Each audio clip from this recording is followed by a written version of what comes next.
kanyang heart failure, yun po ang mas malaking problema dahil nasa end stage na ito. Karma kaya itong lahat ng nangyayaring ito. At si Lira ang binabalikan sa mga kasalanang nagawa ko noon. Kahit sinong ina na sitwasyon mo dati, na walang-wala, ganun din ang gagawin. Makinig ka mabuti. Layuan mo na ang anak ko. Kahit na kaibigan pa namin ang mami mo, hindi ako magdadalawang isip na saktan ka. Tumutugma yung mga resulta ng dating ospital ni Lira sa mga results na nakuha ko. Posibleng matay ang anak ko. Kung hindi maaagapan ang kanyang sitwasyon, maaaring mamatay si Lira. Gusto ko bang magkaasawa? Gusto ko bang magkaanak?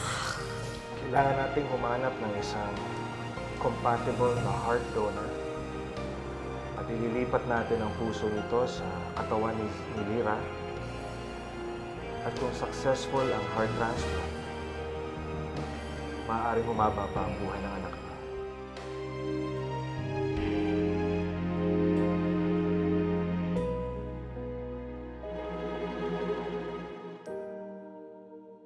I'm sorry, Zenny.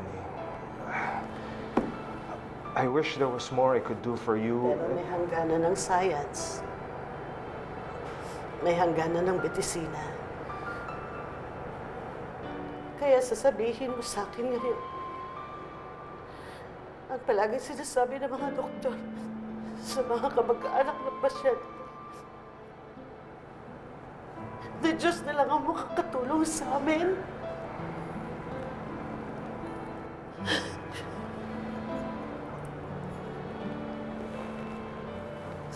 I'm really sorry.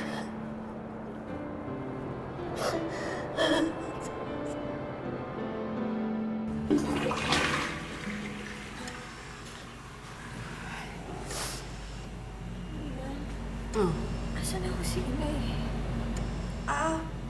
Baka kausap pa yung doktor mo. Hayaan mo, sige, titingnan ko, ha? Sandali lang. Dennis, bahala ka na dito, ha? Sige po. Bestie, nagpunta nga pala ako dun sa coffee shop kung saan kayo natake. Sabi sa akin ng mga waiter, meron ka daw nakaaway na lalaki bago ka nag-collapse. Sino ba yun? Kilala mo ba yun? Taga-school ba natin? Hindi ko siya kilala eh. Pero second time ko nang nakita yung epal na yun dun sa coffee shop. Siya yung kinaasaran ko kaya niyaya na kitang umalis nun.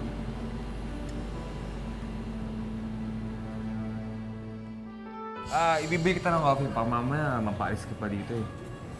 Wait lang. The best ka talaga. Bola ka pa.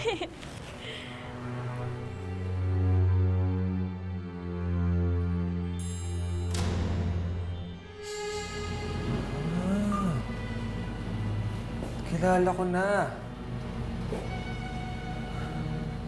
Kilala ko na, tatandaan ko na siya. Pag nakita ko yung lalaki niya, babangasan ko mukha niya.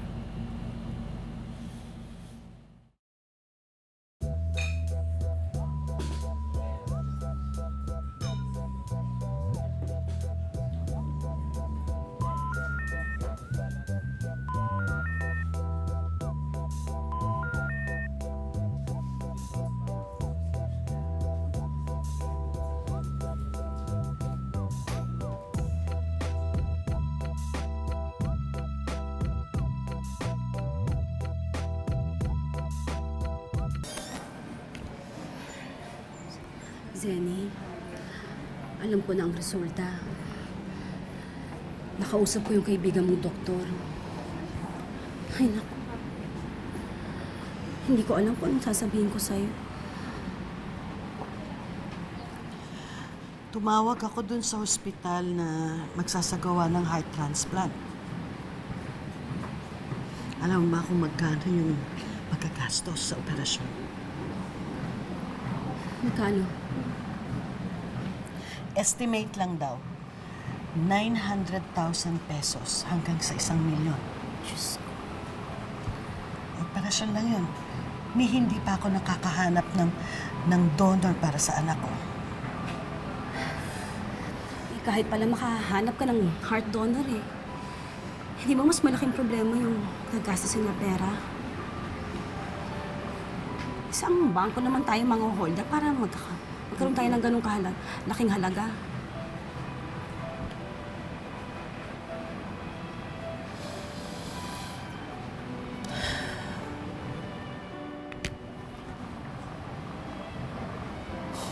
Oo. Oo. Wag. Wag ka, wag. Huwag ka nga umiyak ng ganyan. Kanina ka pa hinahanap ng anak mo. Hindi ka pwedeng magpakita ng ganyan ng itsura mo. Alam mo yan. Sigurado ako tatanungin niya ako kung anong resulta ng test. Ano sasabihin ko sa kanya? May taning na buhay niya. Malapit na siyang mamatay.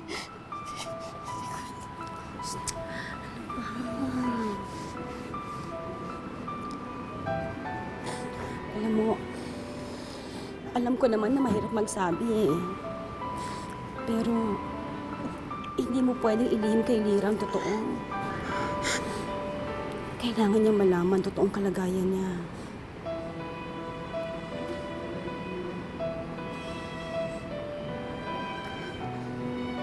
Subukan ko magsabi. Kahit na alam ko masasaktan siya.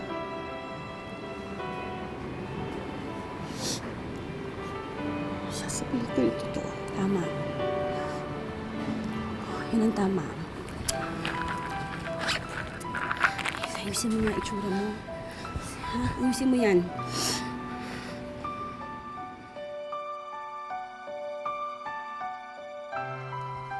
Ba, masipag mag-aral si ate ah.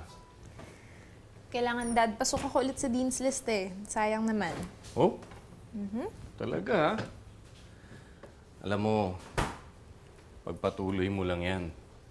Kaya nga, proud na proud kami sa'yo ng mami mo eh. Dahil masipag ka mag-aral. Kayo sigurado ako, Dad, proud kayo sa akin. Pero si Mami, di niya nga pinansin nung sinabi ko nasa Dean's List ako eh.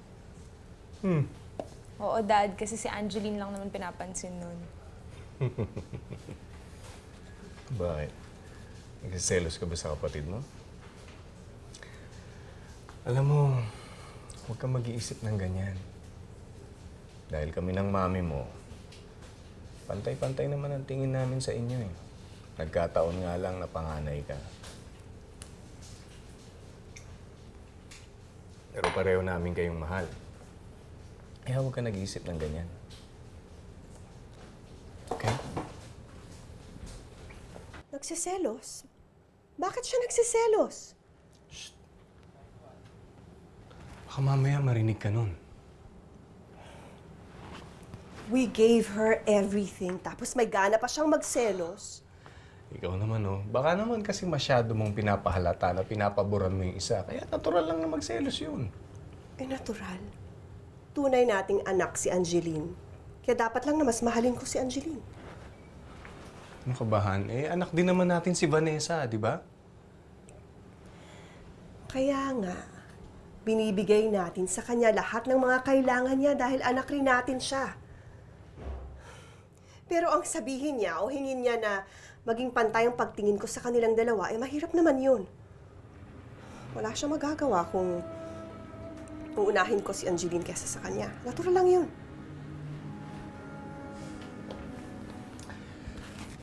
Alam mo, Han, naintindihan naman kita eh. Pero sana lang, huwag mo masyadong ipahalata na pinapaboran mo yung isa.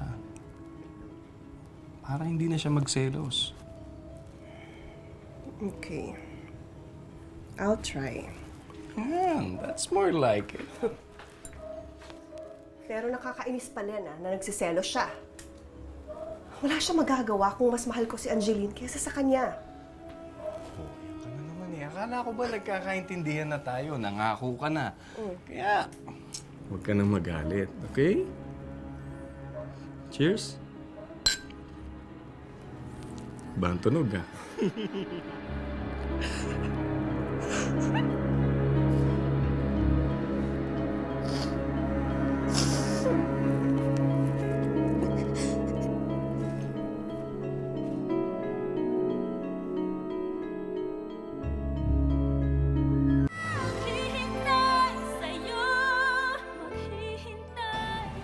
Auntie. Bestie, ito na yung mami mo. Dennis, pwede bang iwan mo muna kami ni Lira? Sige po. Nay. Nay, ba't naman yung ang tagal-tagal yung bumalik dito? Pasensya na anak, dahil dumaan pa ako sa butika, bumili ako ng mga gamot mo. Medyo marami-rami ito.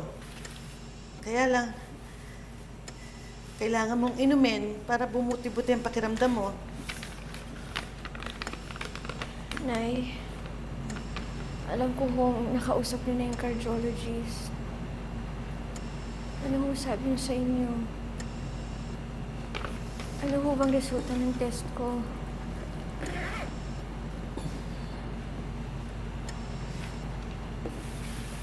Nay,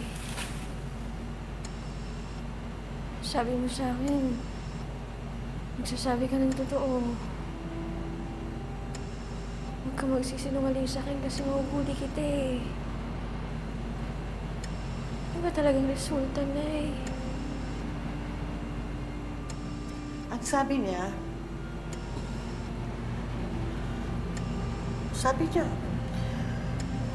wala lang daw yung sakit mo. Sa katunayan nga, i-discharge ka na niya bukas. Kaya iuuwi na kita.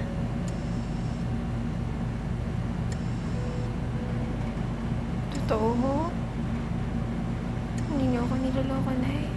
Bakit kita lulukuhin? Wala naman akong mapapala doon eh. Basta ang sabi niya,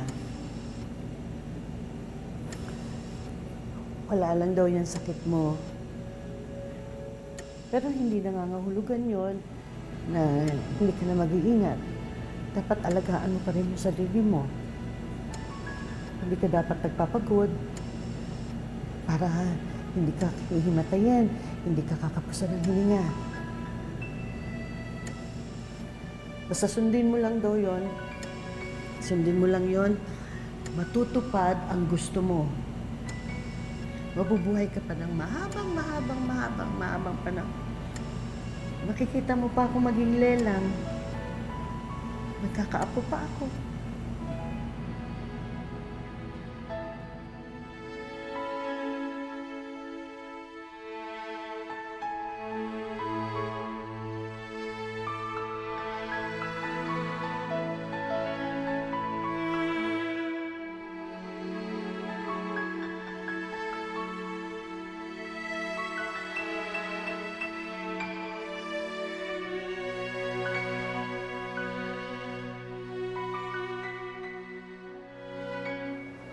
Anong nangyari?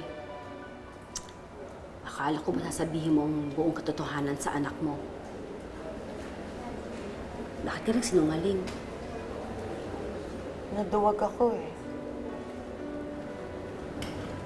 Nung tinitingnan ko siya kanina, alam ko hindi niya kakayanin yung sasabihin ko. At hindi ko rin kayang sabihin sa kanya na may taning na ang buhay niya. Na oo, may lunas nga ang sakit niya, pero hindi namin kaya magbayad ng 1 milyon sa operasyon. At hindi namin kaya maghanap ng heart donor para sa kanya. Becky, tama yata yung hinula sa akin ng matanda. Na maagang mamamatay si Lira at wala akong magagawa. Oo. Huwag dito. Ang daming tao. Nakakahiya. Ha? Shh! Huwag dito.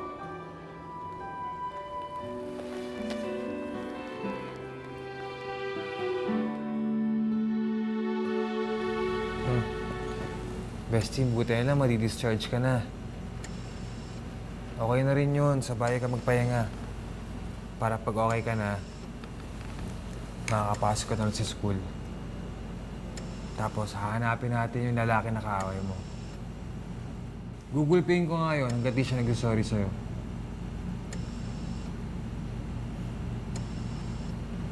Gusto mo pa? bestie.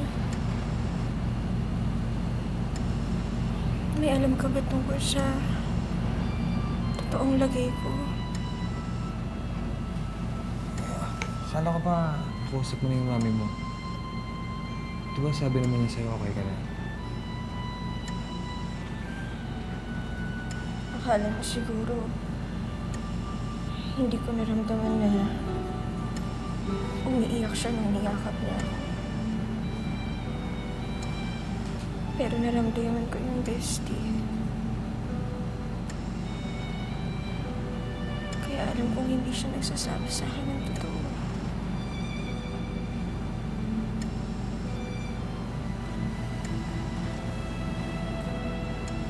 Bestie, magtapat ka sa akin. Ano ba talagang lagay ng sakit ko?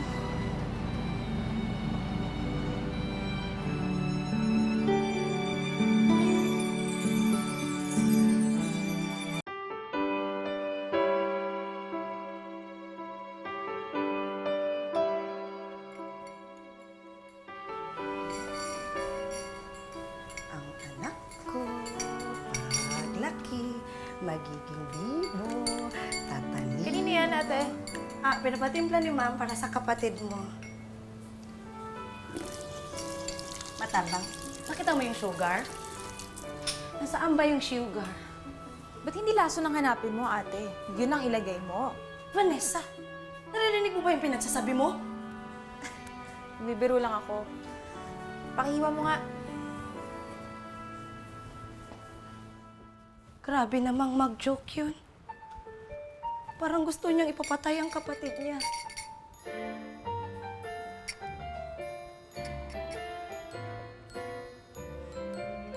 Panis na.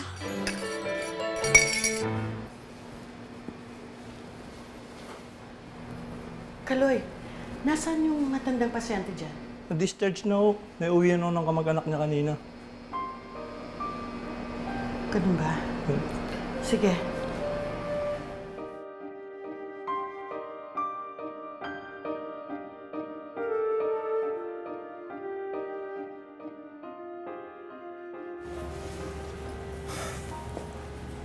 Kinuusap kasi ako ni Lira eh. Hindi siya naniniwala na wala siyang sakit sa puso. Gusto ko rin humalaman ng totoo sa lagay ng best friend ko. Tanti, okay na ba talaga siya? O talagang may sakit siya sa puso? Dennis, ayoko na munang pag-usapan ito, pwede? Tsaka na natin pag-usapan ito.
Zenny! Ba't ka alis? Uy! Saan ka pupunta? Aalis lang ako. Gusto ko magpahangin. Gusto ko mag-isip. Bakit? Alam na ni Lira, Becky. Alam niya kung gaano kalala ang sakit niya. At hindi ko kaya magpakita sa kanya. Hindi ko na kaya magsinungaling. Kaya pabayaan mo na muna akong umalis. Kailangan ko lang mag-isip.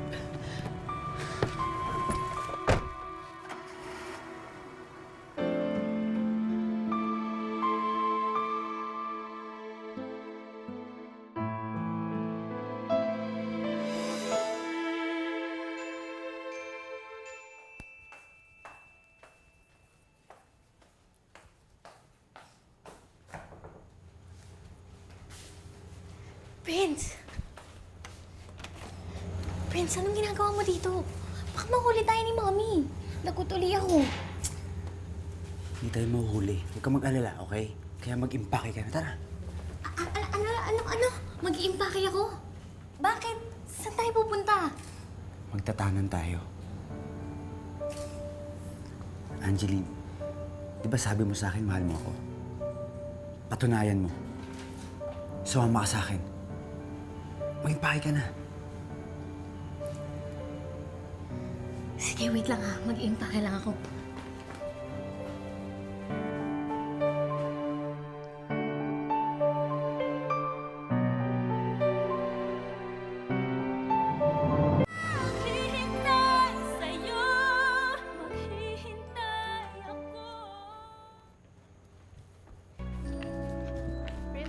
Angeline, saan ka pupunta?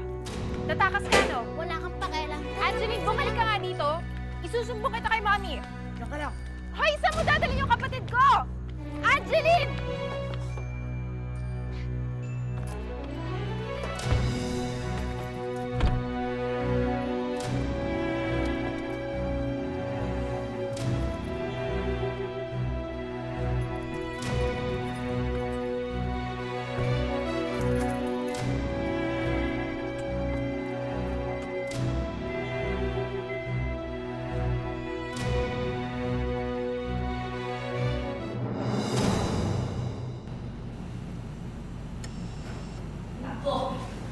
Grabe! Grabe yung nurse sa nurse station. Ang susungit. Ayoko bigyan ng mainit na tubig. Eh, kaping-kapi pa naman ako. Ay, grabe ito. Kakapikon.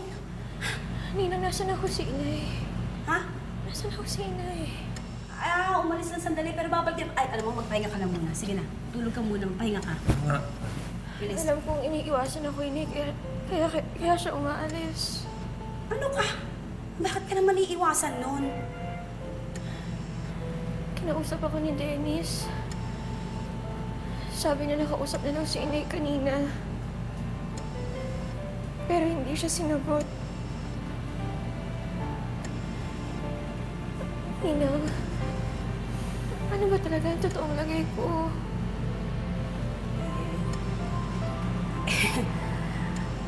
Naku, ayoko talaga magsalita tungkol dyan sa sakit mo. Mabuti pa ang nanay mo na lang ang kausapin mo. Sa kaya sa totoo lang, dapat yung doktor saka ang nanay mo ang kausap mo para malaman mo talaga kung anong kalagayan mo, di ba? Sige, magpahinga ka na. Magpahinga ka na. Kung ano-ano iniisip mo, magpahinga ka na.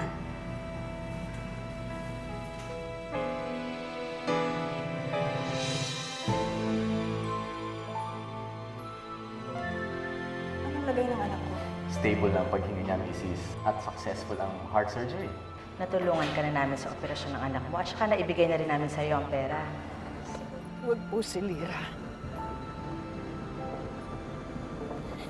Huwag niyo po siya kukunin sa akin. Nawala na si Cara. Huwag niyo hayaan mawala sa akin si Lira. Parang awan niyo na po sa akin. Parang awan niyo na po, Diyos ko.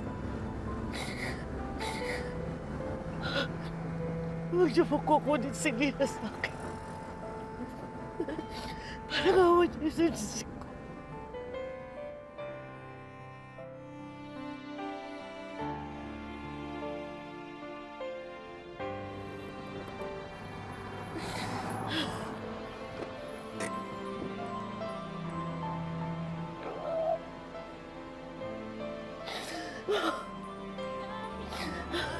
Oh.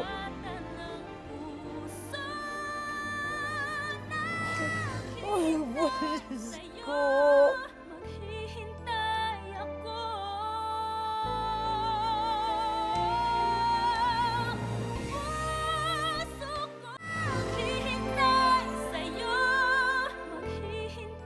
May condo dun si Joy. Tignan ko lang kung mahanap pa tayo ng parents mo dun. Good luck sa kanila. Prince, parang ayoko na yata makapagtanong sa'yo. Nakukonsensya kasi ako eh. Iuwi mo na ako. Ano? Walang basagan ng trip ah. Hindi kita iuwi. Eh ayoko na nga, di ba? Kaya uuwi na ako. Ibaba mo na ako. Angeline, huwag kang makulit ha. Uuwi na nga ako. Hinto mo na yung sakyan. Bababa na ako. Hindi kita iuwi! Friends, uuwi na nga ako! Angeline, ano ba? Bababa na ako!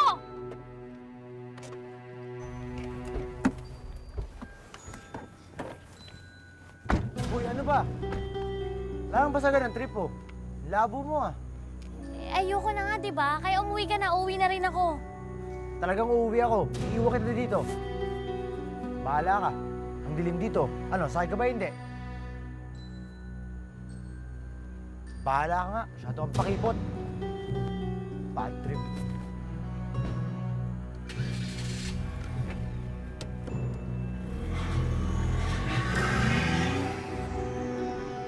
Hoy, Prince!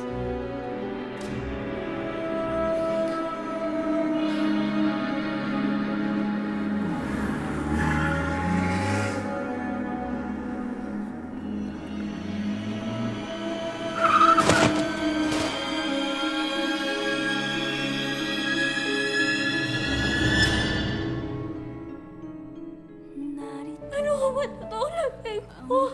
Kailangan mo magpa-heart transplant. Kasi...